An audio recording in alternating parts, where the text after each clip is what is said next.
Welcome to the Serious TV Drama Podcast with Scott and Dan. Hi. I'm Scott, and with me as always, the pot pie to my pill and the cookies and cream to my Amy's got quite a scream. It's Dan. How you doing this evening, Dan? I actually do like cookies and cream ice cream, so I'm doing well.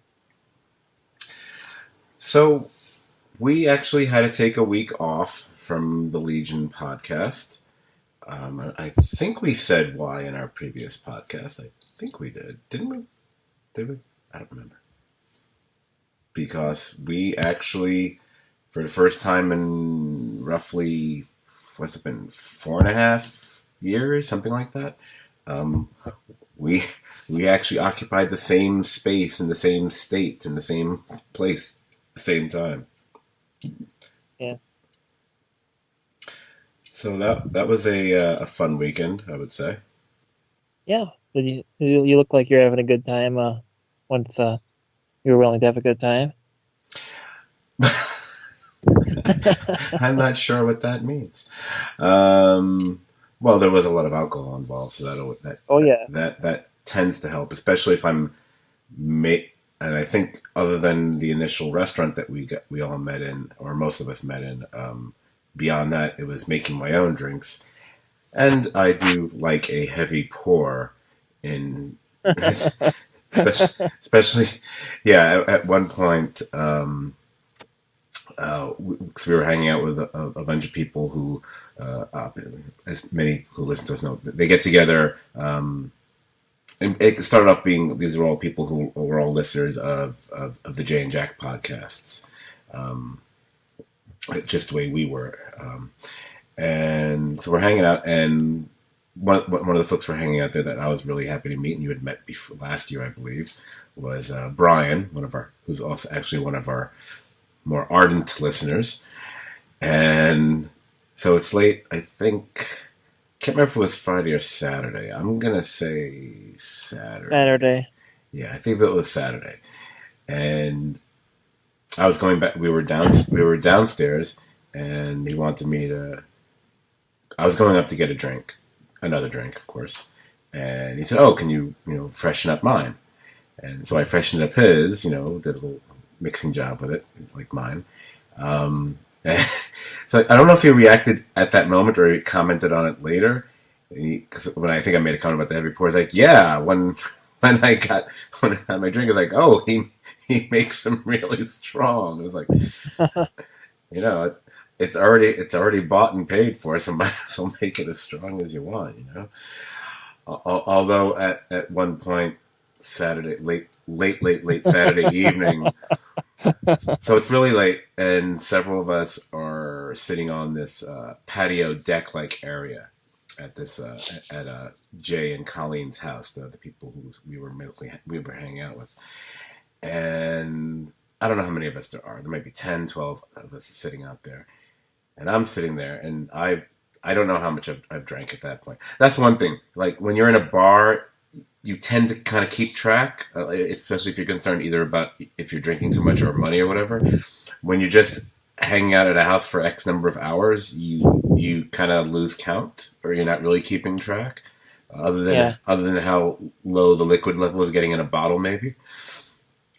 And I mean, I was feeling it, but I didn't feel that bad. And then I had like this slight sporadic, imperceptible to most other people, hiccup thing happening, except when the hiccup would happen, it felt like something more was about to come up other than air. And the problem with that is once you start thinking you're sick, that's why you often will get sick. And all I kept thinking is like, oh, I don't want to get sick at Jay and Colleen's house. I don't want to be that guy. I'm already that guy for enough other things. I don't want to be that guy for that. But then alternately I was thinking, oh, wait a minute, if I'm in Dan's car, the motion of the car might do the number on me. And next thing you know, I'm splashing the windshield with, whatever it was I ate earlier or something, which wasn't much probably. But I did try to do something about it while I was there, and it turned out I was kind of fine. I didn't really need. I didn't need to. I wasn't. It was one of the. I mean, when I got back to the hotel room, I was like, oh, I'm feeling okay now. It was just like a momentary. It was probably more mental than anything. I mean, hell, most people would have just went to the room and like, thrown up and passed out or something. I just had to go back downstairs and wait for you to show up with the next shipment of people you were bringing because I left my sunglasses in your car, which, so there's my priorities. Yeah.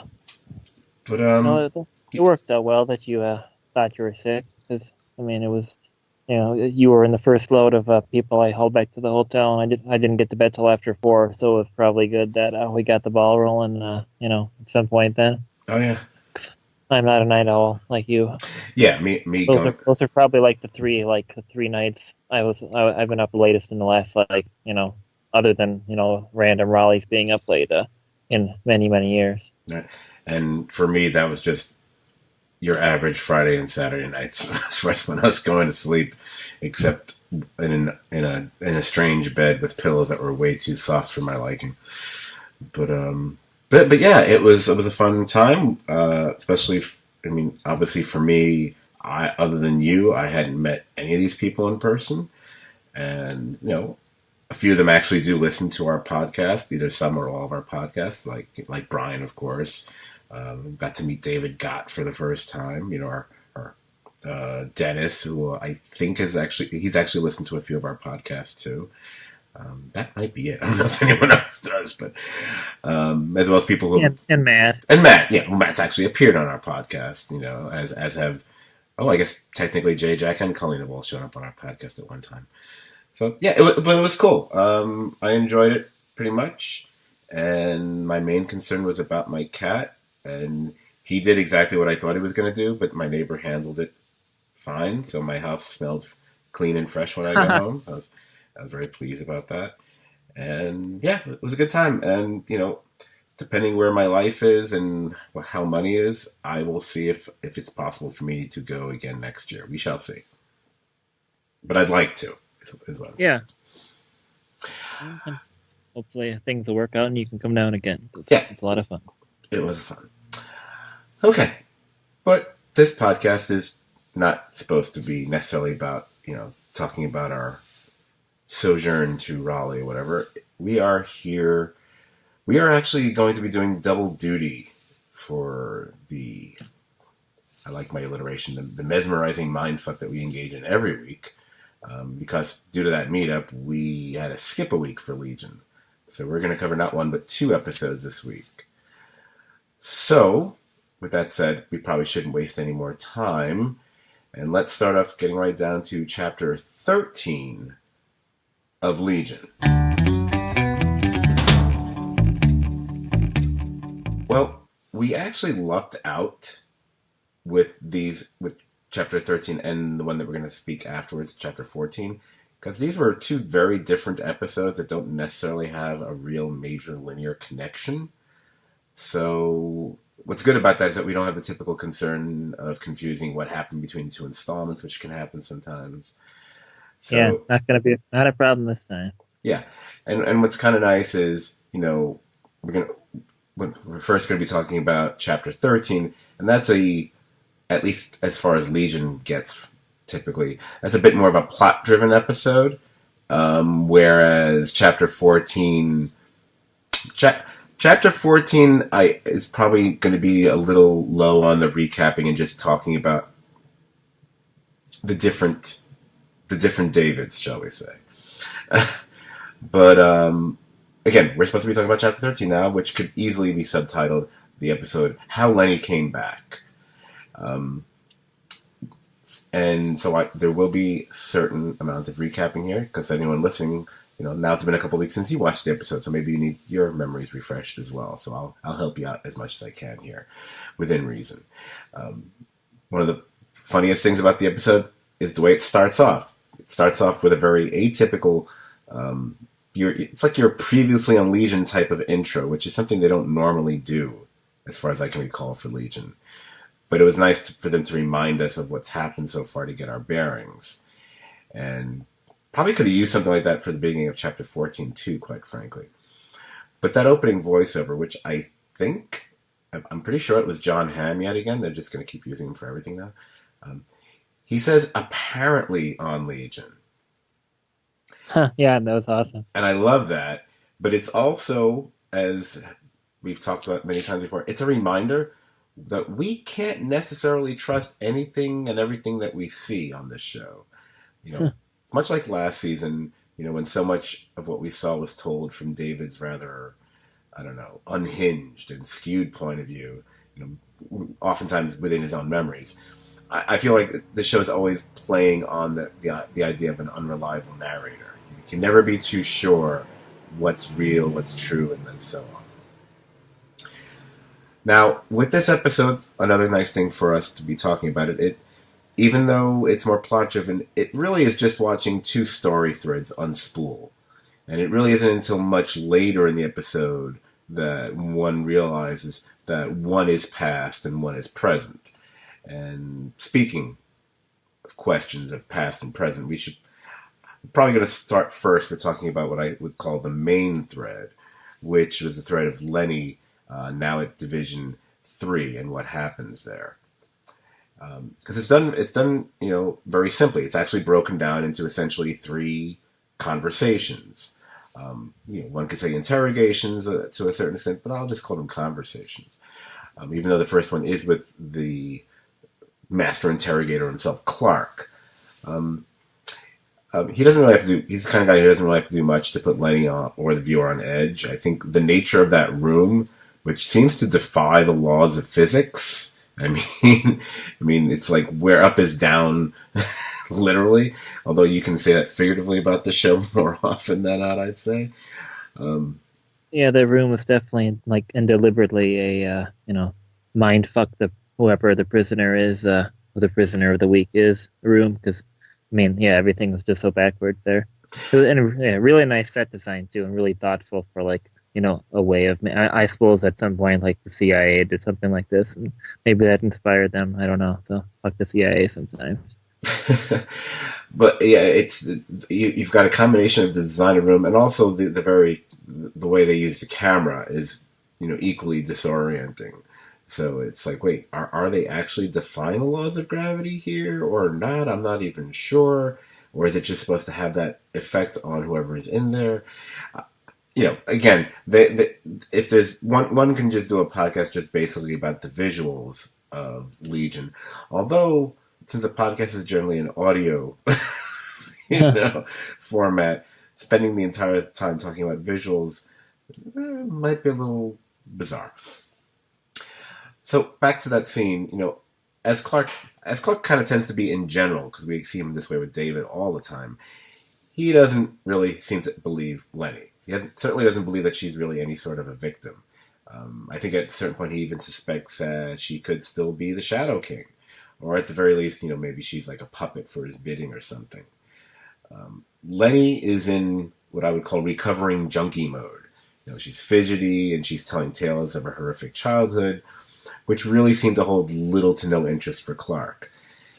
And here's the thing, it's the odd case of, it's very likely that practically everything Lenny is telling Clark, at least about herself or about her past, is absolutely true. But the way she goes about it, the way she speaks, it's about the performance, it's about the character, it still sounds like it's just a part of one big lie or something, I think. Yeah. The one important fact that's divulged by Lenny is that she tells him that Farouk has found his body in the desert. Now, as the story unfolds, to a certain extent, you kind of wonder if it kind of plays a bit like a red herring for the other storyline thread in the episode that we'll get to a little bit later. At least I feel like that it's kind of the way they deliberately planned it, just to make you think one thing might be going on when in fact it's something else. The other thing, and I know you're a big fan of him as well, I really like the contrast in the performances in the scene. I mean, Linklater's Clark he's always very understated in the way he goes about things. I think the makeup on his face is probably the loudest thing about him. And Aubrey Plaza is like the exact opposite. She's in full tilt, jittery, wide-eyed, freak out mode. But it's kind of fun because also I don't think we've seen those two together before. I don't think so. right? There's no reason. I don't think they. I don't think they ever had a scene together before. I don't see how they could have actually. Yeah, yeah, because she got killed, by getting put into a wall before he would have met Right, the interrogator. and even when it was Aubrey Plaza, but she was in Shadow King mode. I don't think they ever actually encountered each other when she was like going on her rampage or whatever. I think that was Yeah, I don't believe so. yeah. So it is nice to see two characters interact that we haven't seen before. I think we say that about all TV shows. It's always nice to see characters bounce off each other that we haven't seen. Next up to meet Lenny is, and it's been a couple weeks, so I remember I knew the actual pronunciation because Bill Irwin said it once, and now I've forgotten it. Is it Tanami? Yeah. Is it Tanami? Okay. Yeah. Yeah, see. My inability to pronounce things even came up over the weekend. And I said, you don't want to be asking me how to pronounce anything. It's just writer, not a talker, apparently. Although I do a podcast. We get a little bit more insight into Tanami. He specifically that he's a person. I mean, I guess his life is built upon the view that there's no actual present. Apparently the millionths of a second it takes a brain to register and process anything that you experience means whatever you're experiencing is technically in the past. And I guess that kind of syncs up with his abilities to read a person's memories and never forget anything. So clearly, he would be a person who would not forget that Lenny's eyes were always brown. Until now. Because now her eyes are blue. So he tries his little deep dive into her memories, and then we get like freak show time because he starts seeing warped and disorienting glimpses of the stories that Lenny told Clark earlier. But then we see more, flashes that maybe don't make sense in the moment, weird, creepy things, and especially there's that one horrific, bizarre vision of Admiral Fukuyama with his basket glowing like some sort of Chinese lantern. And then the head inside the basket. I guess that's supposed to be like a full-grown version of that thing that wormed its way into Tanami's ear a few episodes ago, which they also show. So they haven't forgotten. Not that we thought they forgot that, but it's still playing a part here, even though I still don't ultimately know where that's going to go. Yeah. I think you just wonder of what he's seeing is what, if any of it, is actually real. And my thinking is a lot of what they're doing to Tanami here, it feels like it's kind of like a trap that was laid by the Shadow King, just like that creature in his ear canal. I don't know if it's some way of maybe trying to neutralize Tanami as one of Division 3's most potent weapons. Maybe I'm not really sure. But that's my way of interpreting it, at least. Yeah, the thing in his head, also might be like, like where his power still works, but he can't it's kind of like he has like blinders on, like the thing's keeping him from like seeing stuff like the way it actually is.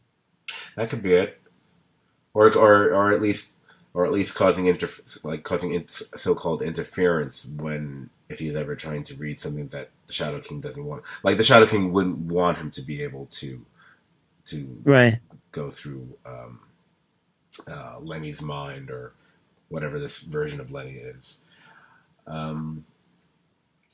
After that, I think we do get, and this is like the one thing separate from the two storyline threads, we go back to one of those little PSA segments, and this one is about the nature of conspiracy.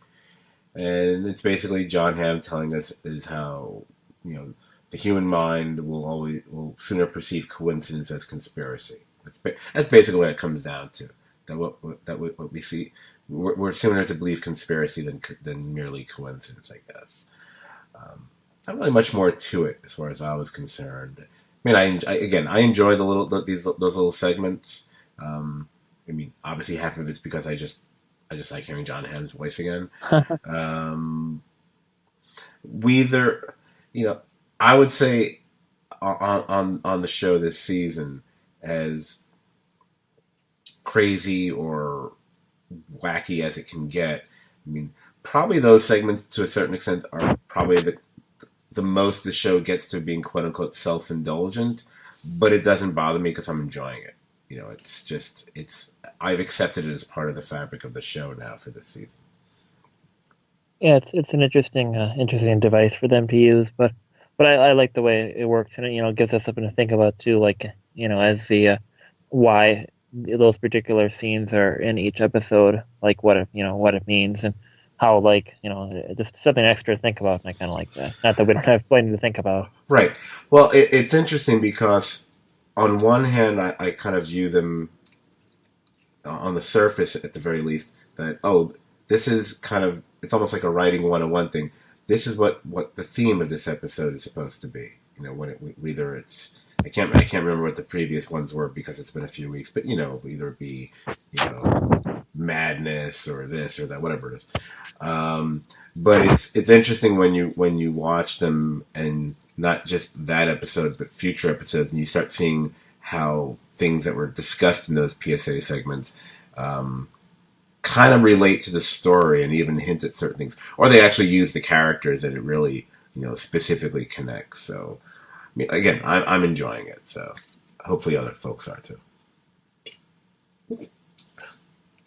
But after that, we do eventually get to the meeting that Lenny's been asking for the entire episode, and that's to see David.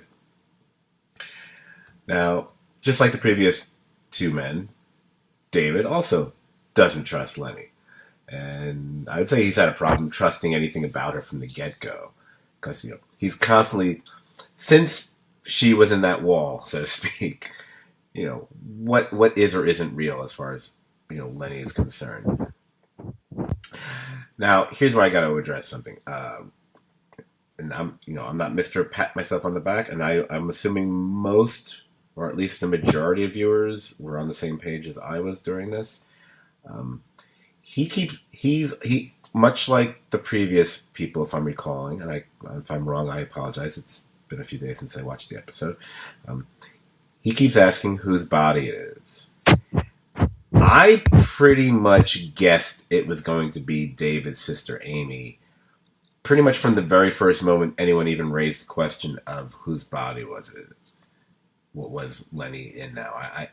It just, only because just asking whose body it is already tells me, okay, it's got to be someone we know. Okay, it's got to be Amy. She hasn't been on the show hardly at all up to this point this season. And it had to be something that would really affect David. And that it seemed like the most logical choice. So that, which might have kind of lessened the power of the revelation for me personally. I thought they were talking about which body, like they were looking for out in the desert, and I thought they were talking about like it was Lenny's body that they dug up, not Farouk's. Well, so I didn't give David's sister any thought. I didn't even recognize her until like that scene was almost done. Oh, okay. No, I mean, and yeah, we're gonna get to the desert thing right in a minute or so.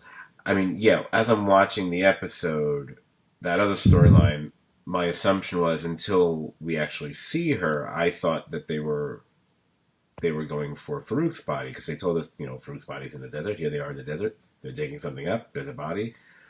Why it would be there, I have no idea. It doesn't make sense. But I was, it seemed to be following what we were being told. But it was a misdirect. That wasn't the body that they were digging up at all. The question is, why is Lenny's body there? But that's how she went from being in the wall to being buried somewhere. I guess Farouk had something to do with that. So anyway, back to David. Like I said, the episode I think wants to build up this revelation like a shocker, but I think it's more that it's shocking for David. But my assumption is this is what's likely to make David just totally disregard what future Sid said, because he was already given the warning that he was going to be killing Farouk in a week, and doing that's what sets all this other bad stuff off. So obviously she probably was trying to say maybe you don't kill Farouk, but she probably also knew she would also know what revelation was going to happen, because I think now he would want to kill Farouk out of revenge because he basically killed his sister. Is the way I would look at it. Yep. All Yeah, right. this kind of feels like this is a point where David, like where you can really see like David's starting to shift towards like being the bad guy if he ends up being that. And it reminded me of something too. Like I can't remember exactly what, but some kind of piece of media where like where like somebody like the bad guy, whatever, like somebody close to him dies, and that's like the only thing like stopping him from being just like a complete bastard. I can't remember what it is, All but right. Well, it's great that this is a show that has its origins and its inspiration from comic books, because that's a very comic booky thing. I mean, yeah, motivations for either heroes or villains seem to always be tied to the death of a loved one. We except when it's a hero, it's because they're out for justice, and when they're a villain, it's because they're out for revenge, and there's someone they need to blame. You know, whoever or whatever it is. So let's get to that other storyline, which obviously does collide with this one during the David and Lenny scene. Um, so as it goes on, we realize at a certain point that's actually kind of a flashback. It's a past storyline. This happened before Lenny showed up at Division 3, obviously. And we get to watch Oliver and Farouk. They're hanging out in a desert-like landscape, and they're watching that deep-sea donut food truck that's shaped like a submarine. While they have this very kind of interesting and fun little pointed conversation about things like life and death.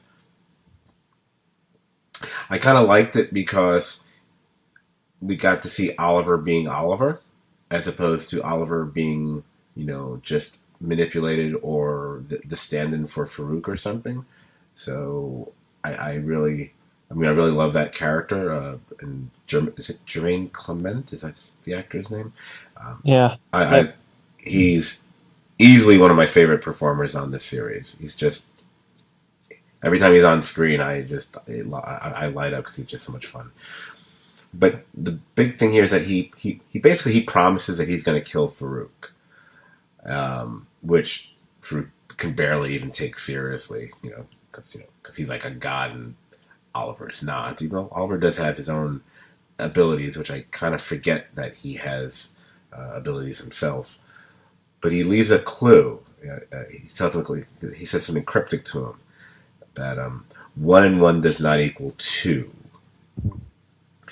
So it's going to be interesting to figure out what that, as the remaining episodes unfold, what does that mean?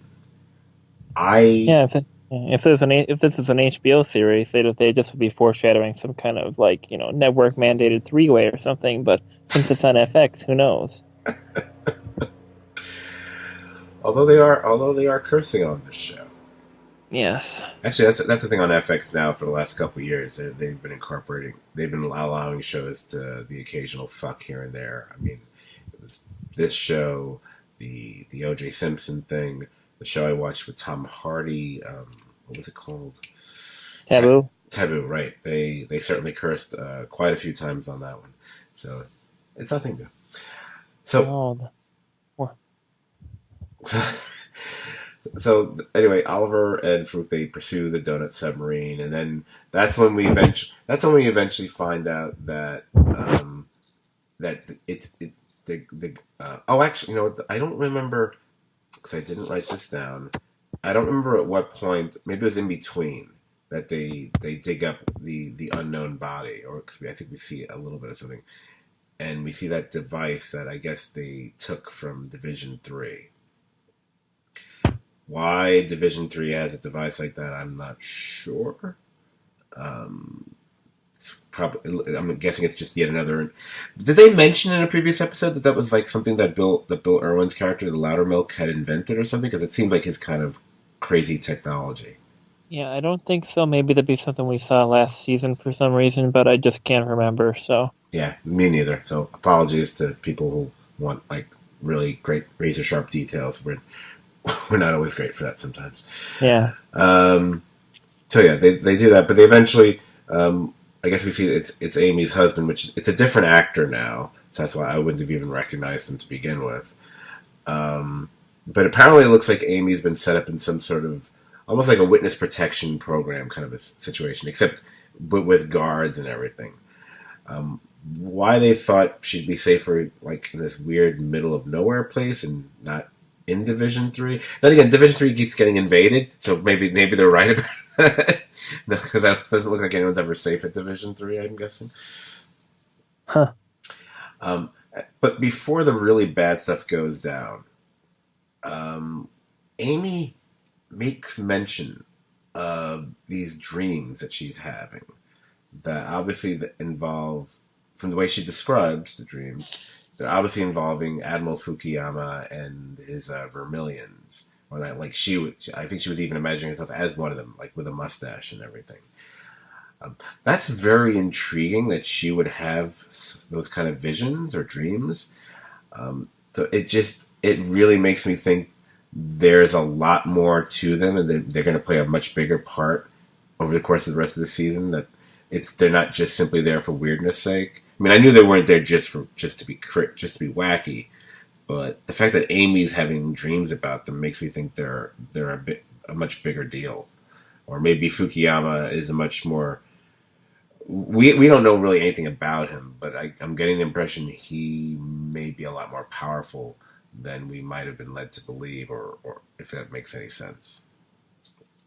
Yeah, they definitely don't. I don't think we're done with the characters here. So whatever they plan on doing, I'm not sure what they're going to do, but I'm sure it'll be interesting. Right. Interesting. Ooh, your sound quality just improved like 1,000%. Nice. But at Amy's house, Oliver does show up. I guess I don't know if he was infused with the power of Farouk, and he's the one who did everything. But because I think he essentially wipes out everybody, including her husband, who's just dust at the door. And then he proceeds to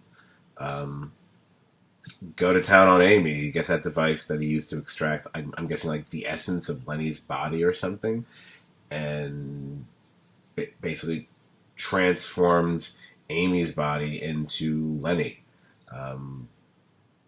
So we get a lot of Amy screaming, and it's kind of, it's the whole episode has a very, and I feel like they did this in another episode of Legion. Maybe I'm thinking from last season, where they do like to touch on different genres the way they approach certain episodes. Certain episodes have a more of a sci-fi feel to them or something. This one had a more horror feel to it. It very much had a very, very horror movie kind of vibe to the whole proceedings. Yeah, and if we were wondering if David becoming the bad guy would mean Farouk would become the good guy, I'm guessing that he probably isn't going to become a good guy anytime soon after this act. Because, yeah, I don't think we're too keen to start loving him right now. Mm-mm. There was something really also striking about the very cold.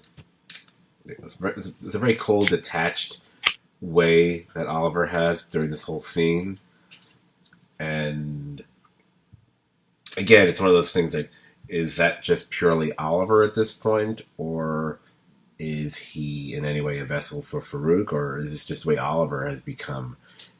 It's very inhuman, and I think that's during that whole scene. I find that much more unnerving than Amy's screaming or whatever.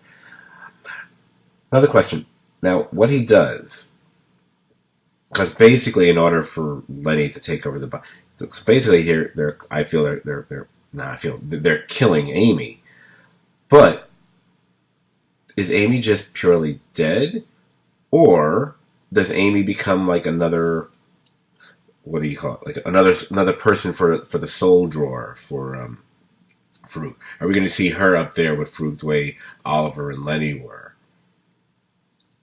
Yeah, I'm not sure. See, I could see them going that way. I don't know if she's going to be in future episodes or not, but because since that was done to the other people's bodies to some extent, I don't know. I'm wondering. Guess we'll find. I mean, I'm sure we'll find out probably next week, but I guess I'm just curious. Overall, I'd say I think this whole thing worked up to a point. I definitely was suitably, intrigued, compelled, found it compelling, etc. Um, I think the weakness here is that I don't think we ever really got a strong sense of Amy really as an individual character. I mean, she definitely had some fun scenes, especially when they had like the darker version of Amy in that episode from one of the episodes from season one, whatever. But I just feel like she's really been more. She's almost been more like a plot device to like facilitate aspects of David rather than a fully fleshed out character on her own. Yeah. So I think that plus the fact, like I was saying, for me, it really that wasn't much of a surprise. It was her body. I kind of felt a little ambivalent about it at the end of the episode. You Oh know, yeah, it's a character we haven't seen for like 8 episodes, so we didn't really give a crap about in the first place. At least I didn't, and I tend to care about like everybody and everything around me. So yeah. it was just I if it had been like a team member or something, then maybe that'd have been a little different. a little bit, and even that, that it would have depended on the team member. Like if it had Yeah, been a louder milk, we would have been upset by it because yeah, they've really done some stuff with them. yeah.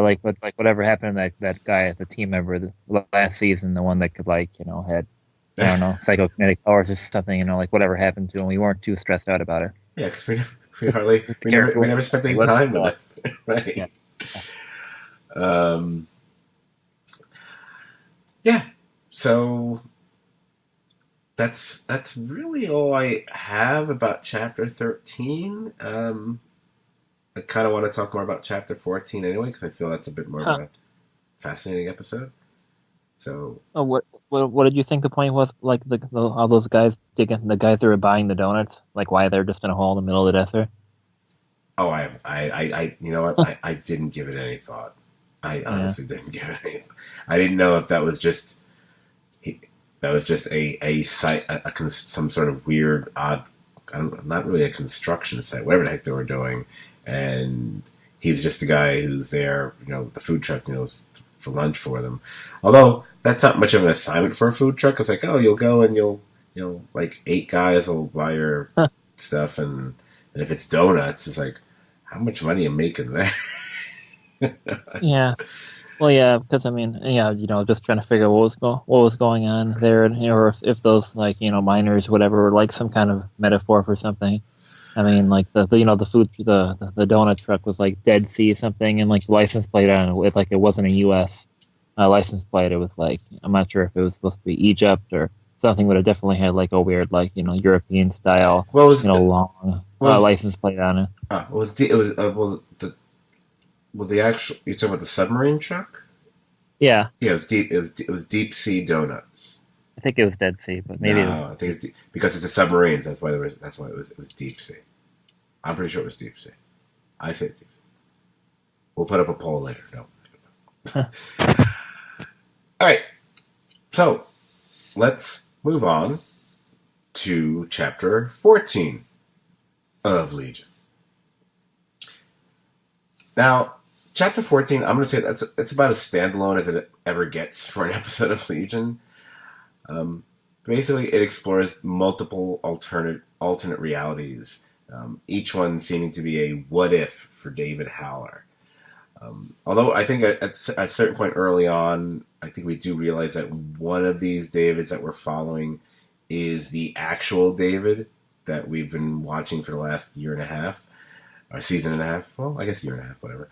And then obviously that's the one who ends up getting committed to Clockworks at the end. I think what makes it just a little more confusing, or at least as confusing as Legion can often be, is that we don't just get multiple versions of David.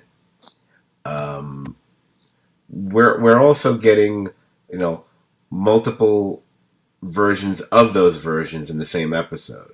We're getting we're getting one version of a David where we see him younger, then we see him older, and I think that happens with a few different versions of David here. It's a little hard to keep track of, especially if you just watch it once, kind of without really taking any notes or anything. So let's see if we can try to remember what they all were at this point. So let's see. You had David as an old homeless guy, and let's see. Then you had David who starts out as a coffee boy at a corporation, which leads him eventually becoming an older man who's like one signature away from being the richest man in the world. Then there's the David who's a far older man who's basically an invalid being cared for by some unidentified woman. I don't know if that elderly version I'm sorry, if that old man is like an elderly version of the happy suburban dad David that we see. I kind of don't think so because it doesn't seem to fit. So I think those are two separate Davids. Yes. What else was there? You got the scabby junkie David, who's explaining the whole alternate universe reality theory to some other guy. And okay, is the junkie David? Is the implication that the junkie David is a slightly later version of the sad office drone David that we see, or do you think those are two totally different Davids? I think they're different also. Okay, the only reason is because there's that one moment where the sad office drone David, they show him sniffing the whiteout or something. And I was wondering if that starts to lead him down the drug path, and he ends up being like the junkie or something. So, okay. What else? Oh, speaking of sad, you've got sad mustache David, who I guess that's the David who we see. That's one of the Davids who does interact a lot with a version of Amy, and works at the milk box place. It's all boxes and milk and stuff there. And then there's the David that we know. I don't know what we should call him. I mean, if this was the Flash, we'd call him Earth One David. I guess you can call him like David Prime or Dave something like that. I think that's all of them. I feel like I don't know if I'm forgetting any, and if I am, I'm sorry, but I think that's all of them, right? Yeah, I can't think of any other one. So I feel with this episode, this is one of those you either love it or you're not that thrilled with it kind of episodes. Yeah. Or I wouldn't say hate it. I don't think it's an episode that people would hate, much like the other ones I'm going to cite off the top of my head. But sometimes shows that take a chance, and we know of shows that do that, be it in narrative style or however. Sometimes the more cynical person can be, not sure what the point of that was, or if we really needed to have that episode. Go on. I was going to say, or this is an insult to my religion, but go on. No. Okay. Because I'm thinking of, it could be something like we've referenced a million times before, like, like the Fly episode of Breaking Bad is like that. Someone in one of the Facebook pages, Jonathan, who may or may not, I think he actually might be a listener, I'm not sure. He brought up episode 8 of Twin Peaks. I'm not putting this in that category. Not that this, not. I mean, I haven't even given my opinion on the episode yet. Only because that was just so different than anything I'd ever seen before. Period. It just, it's just that's more of a mind altering hour of television than I can imagine. Yeah, I wouldn't compare this to that. I mean, not that this wasn't really good quality, but I think it's apples to oranges. But if I had to pigeonhole what this episode was exactly, I guess it kind of goes into the transformation of David from quote unquote good guy, which he hasn't been much of, to maybe being the bad guy. I think I kind of treat this as this basically was a classic sci-fi show series finale, where you see a whole bunch of past versions or potential outcomes, whatever. And I mean, with very minor tweaking, this episode could have been that kind of series finale. So I just kind of figure this is maybe they're doing that kind of episode, and it just kind of transitions to maybe a new kind of show where David is the out of control heavy at least for a while. Well, yeah, I mean, it certainly shows that with a lot of these versions of David, that a lot of them don't really have very happy outcomes. And they show, either intentionally or not, that, you know, David's David's lives tend to lead to tragic ends. Whether it be however you want to, and however you want to define that, they're still trying. I mean, the only positive one here is that happy suburban dad, David. And notice we don't really get that much of him.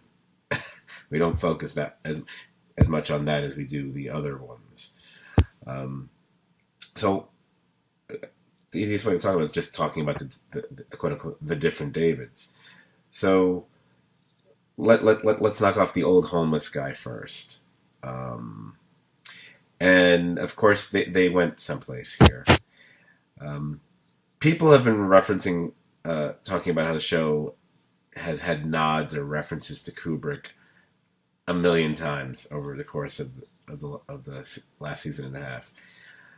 So they decide to just out and out, just let's just recreate an actual scene from a Kubrick movie. One of the Kubrick movies people often comment on Legion kind of referencing, which is A Clockwork Orange. I mean, the fact that they did the entire thing with the Droogs, approaching the homeless guy, and in fact his lines of dialogue or what he says, a lot of it, if not all of it, maybe all of it, I'm not sure, is what the old guy says in A Clockwork Orange. So they're really just replaying the scene from A Clockwork Orange, only with a very different outcome. So I couldn't decide if I should find that funny or ballsy, or should I just be going, really? Did you really need to even do that here? Because it doesn't really serve any purpose other than being cute, as far as I can see. You know what I mean? Yeah.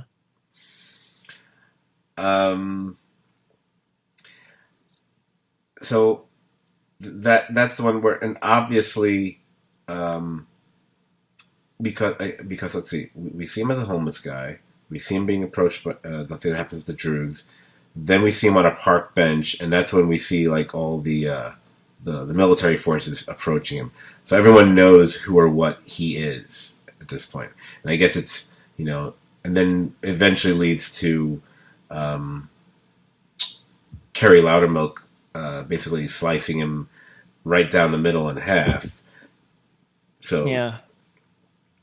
which I didn't expect. What? And that's something I didn't expect to happen. Yeah, I'm kind of wondering if that's like, an actual like outcome for this show, and like, that's why that's why she was the only one you saw in the scene, even though that drone was probably something that Bill Irwin's Carrie developed. So it'd be interesting to, it's just I like to think about that, just like, maybe that's what they're foreshadowing, that, that she's gonna end up, having to kill David, or at least try to, and then she'll be the one, like, in body form. Possibly. I mean, I always tend to think that when it comes down to whatever the actual finale will be, if somehow the show decides to go that route and end David, I would think it would be at the hands of someone more central to the show. But who knows? I'm often wrong about things like that. Or not often, but sometimes. Well, occasionally. Yeah, I'm not usually wrong. Anyway.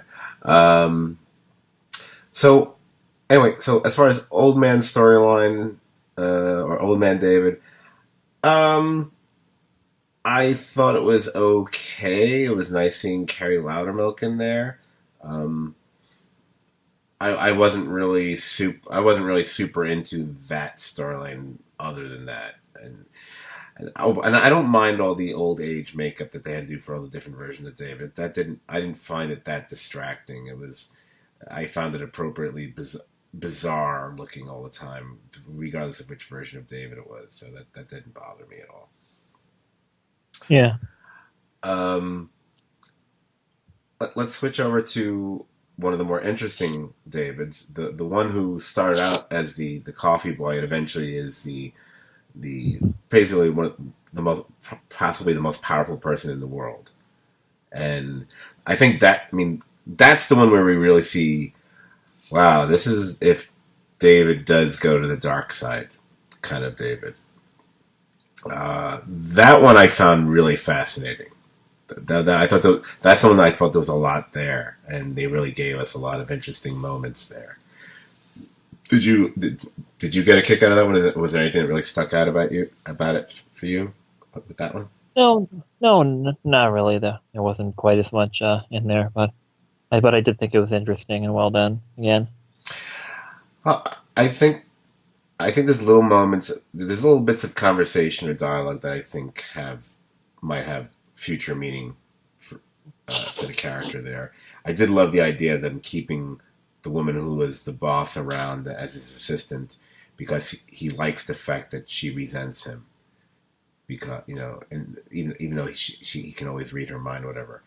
Um, that little bit of bloody nose torture that he does to his own sister is also very interesting. yeah, Um, Especially when if we think back to season one and the whole situation with him being committed and everything, which they do get into in this as well. You know, one can blame a lot of what happens to him on his sister, as far as as we see in this episode, someone made a promise that they didn't keep. You know, as far as the whole few weeks thing.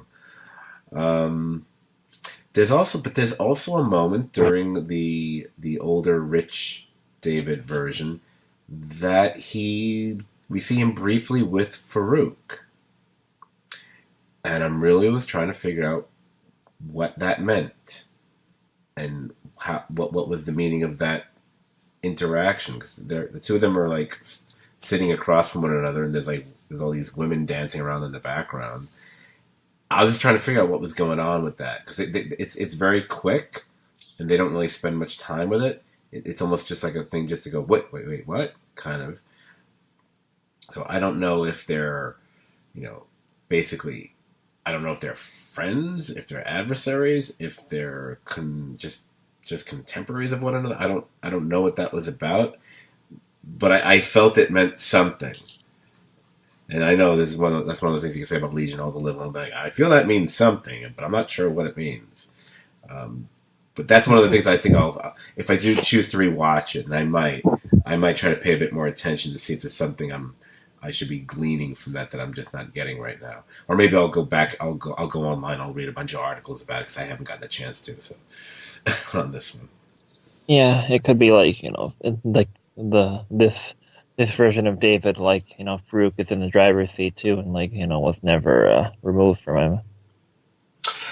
yeah, I don't know.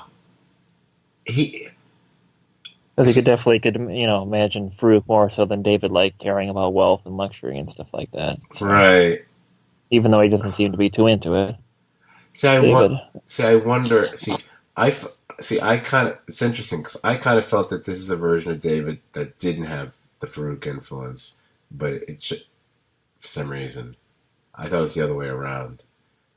Either one. I mean, one can make. I mean, yours makes probably more sense than mine does, but I don't know. Of course, this being just some alternate wacky thing, this may never ever come up in any way, shape, or form for the rest of the series, but it's something to wonder about. So let's the we gotta mention the office drone, the office drone, David. Um, because one of the fascinating things about this episode is we've never really gotten a really solid um, specific list or whatever you want to call it of just what it is that David is capable of doing. I mean, we know he can read minds and he can move things and stuff like that, and more. And we keep being told how powerful he is, but I've never really been clear on just what it is he can or can't do. It seems like his abilities maybe they're endless. I don't really even know. So we did get kind of a showcase in this episode of some of the different things he can do.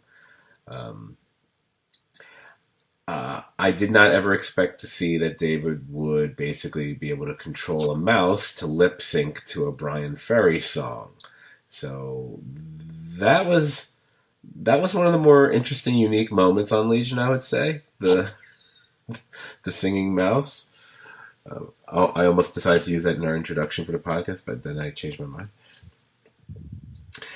Um, if the office drone is just that, we just see him there and we don't see anything else with him, and he's at the other one, then we'll just move on to, I think.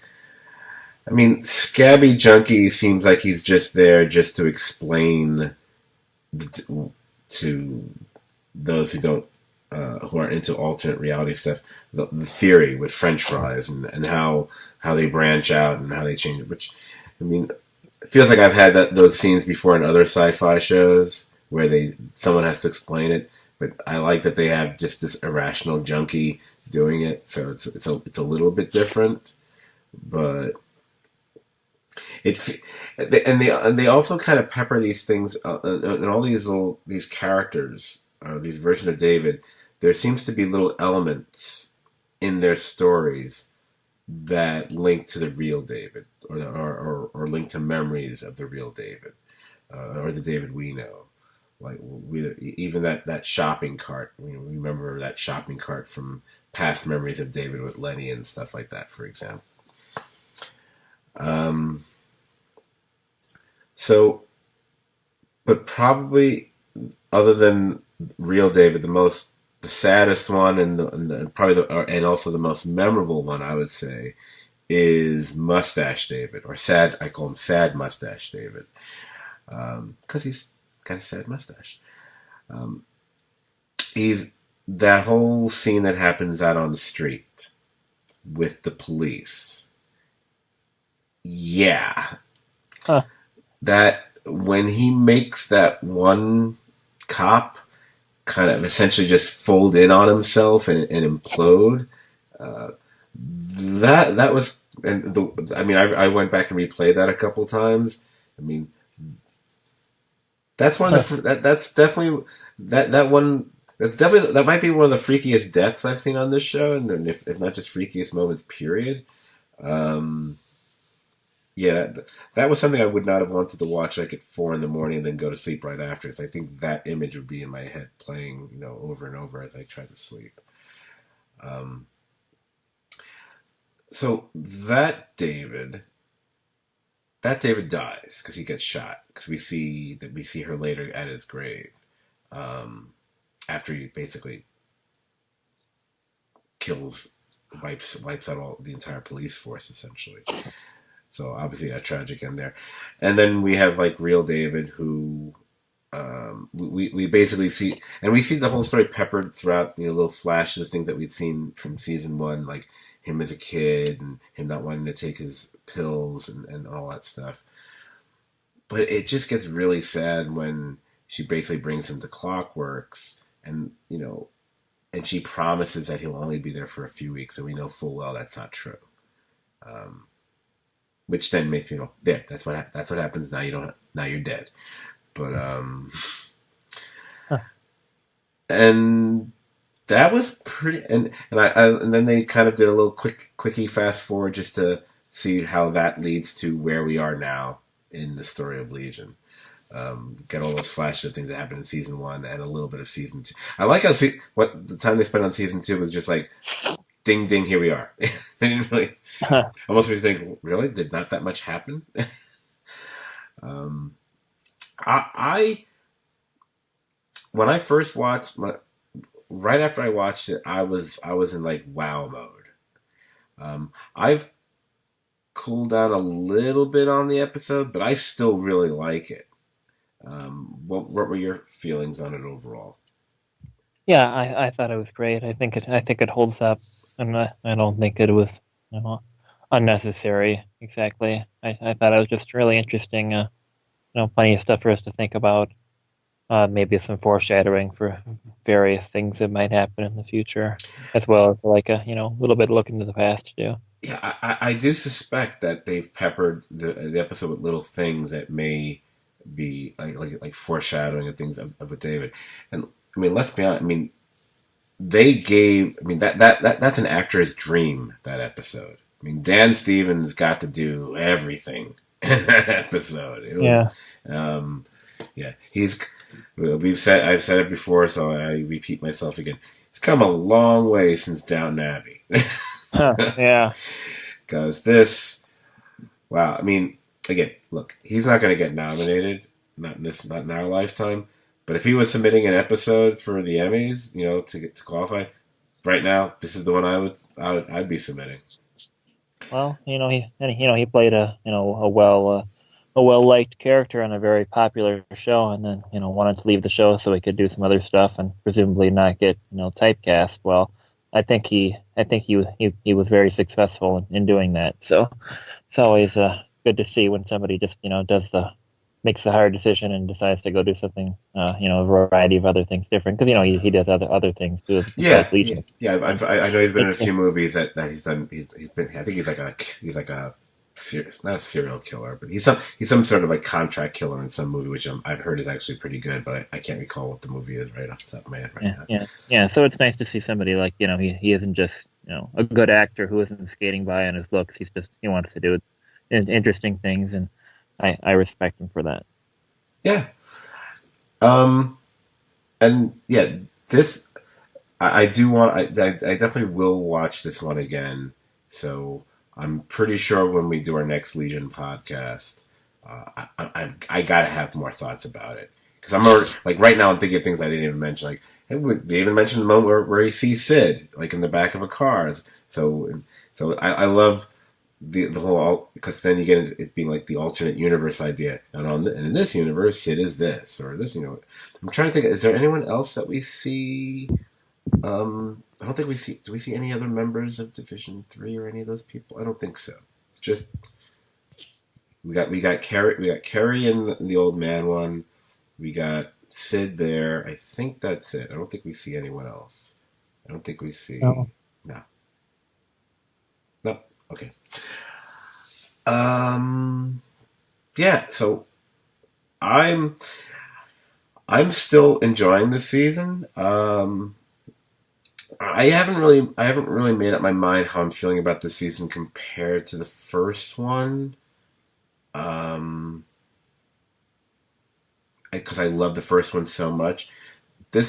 I think I need to see how the rest of this plays out to really make up my mind about it. I think so. Because I really love season 1. Didn't I make that my number 1 show? I think I did. Yeah. Yeah. So clearly, maybe this one might be a step or two behind it. I'm thinking. I'll see. Also, I'm loving. Again, I'm loving the musical choices on the show too for both these episodes.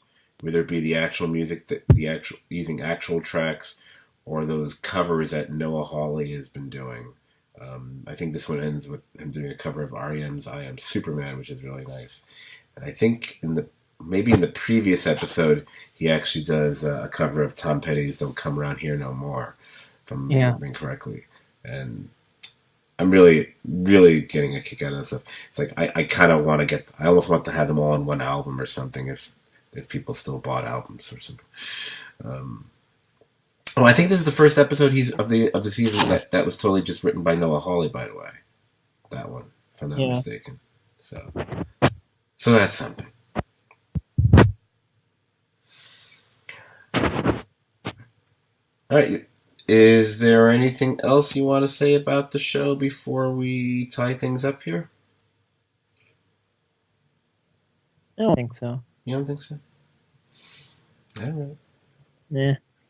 I gave you a chance, man. It's not my fault. Not my fault. All right. Hey, you know what we just did? We just covered 2 episodes in just over an hour. All right. If you enjoyed this podcast, then you would enjoy hanging out on our Facebook page as well. It's the Serious TV Drama Podcast page. Type that in, like the page, join the conversation about shows like Legion and so many others. You can also find us on the iTunes the very same way. You type in Serious TV Drama Podcast. Do not type in Serious Drama TV Podcast, although you might find us that way anyway. But when I was mentioned on the broadcast, they introduced me as part of the Serious Drama TV podcast, and I didn't feel like correcting because no one cares. Anyway, but you can find us on iTunes. Subscribe to our feed as well as rate and review us there if you like. Heck, you can Google Serious TV Drama Podcast and probably find us in 10 other places as well. I do that sometimes. I'm kind of amazed by it. And finally, you can also follow us on Twitter. Our handle there is at STVD Podcast. It's at STVD as a Serious TV Drama Podcast. That's it for this week. We're both a little... I think even though it's several days later, I think we're both still recovering just a little bit from Raleigh, so we may be a little bit more tired than normal. Plus, I don't think... We didn't start recording until shortly before midnight, and I think we didn't realize we were going to record until 5 minutes before that. So it is what it is, but we felt we owed you guys a podcast, so hopefully you will take that into consideration. Yep. All right. So with that, good night, Dan, and good night to everyone else out there. Good night, Scott. Good night, everybody else out there.